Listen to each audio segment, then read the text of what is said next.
আওয়ামী লীগ সরকারের আমলে ধামাচাপা দেওয়া দুর্নীতির ফাইল আবারও সামনে এলো। নোয়াখালীর সরকারি কলেজের সাবেক অধ্যক্ষ সালমা আক্তারের বিরুদ্ধে শিক্ষা মন্ত্রণালয়ের তদন্তে উঠে এসেছে কোটি টাকা লুটপাটের চিত্র।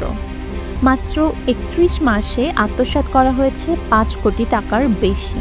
শিক্ষা মন্ত্রণালয়ের সাম্প্রতিক তদন্তে জানা যায়, দ্বাদশ শ্রেণীর বিজ্ঞান শাখায় আসন সংখ্যার অতিরিক্ত ২৩৭ জনকে ভর্তি করিয়ে প্রায় ১ কোটি টাকা হাতিয়ে নেন অধ্যক্ষ সালমা আক্তার। এছাড়া জুনিয়র সহকর্মীদের সম্মানীর টাকা, যার পরিমাণ ৫৯,০০০ টাকা, সেটিও আত্মসাৎ করার প্রমাণ মিলেছে।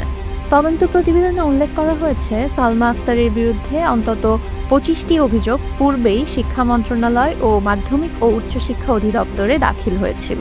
অভিযোগকারী ছিলেন কলেজের হিসাব বিজ্ঞান বিভাগের বিশেষ শিক্ষক মোহাম্মদ আব্দুর রাজ্জাক।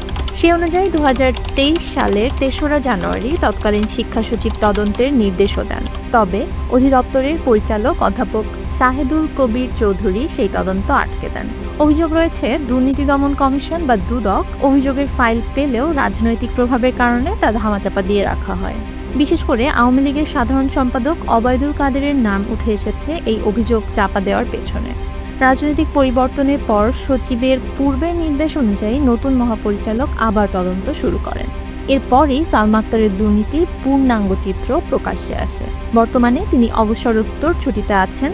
মাধ্যমিক ও উচ্চ মাধ্যমিক শিক্ষা বোর্ডের এক কর্মকর্তা মন্তব্য করেছেন, যদি দুদক সঠিকভাবে কাজ করত তবে এতদিনে সালমা আক্তার জেলে থাকতেন। তার মতে, একজন অধ্যক্ষ কিভাবে একটি কলেজের কোটি কোটি টাকা লুট করতে পারে তা ভয়ঙ্কর উদাহরণ এবং এর দৃষ্টান্তমূলক শাস্তি প্রয়োজন। সালমা আক্তারের ব্যক্তিগত মুঠোফোনে যোগাযোগের চেষ্টা করা হলেও সেটি বন্ধ পাওয়ায় তার বক্তব্য এখনও জানা সম্ভব হয়নি।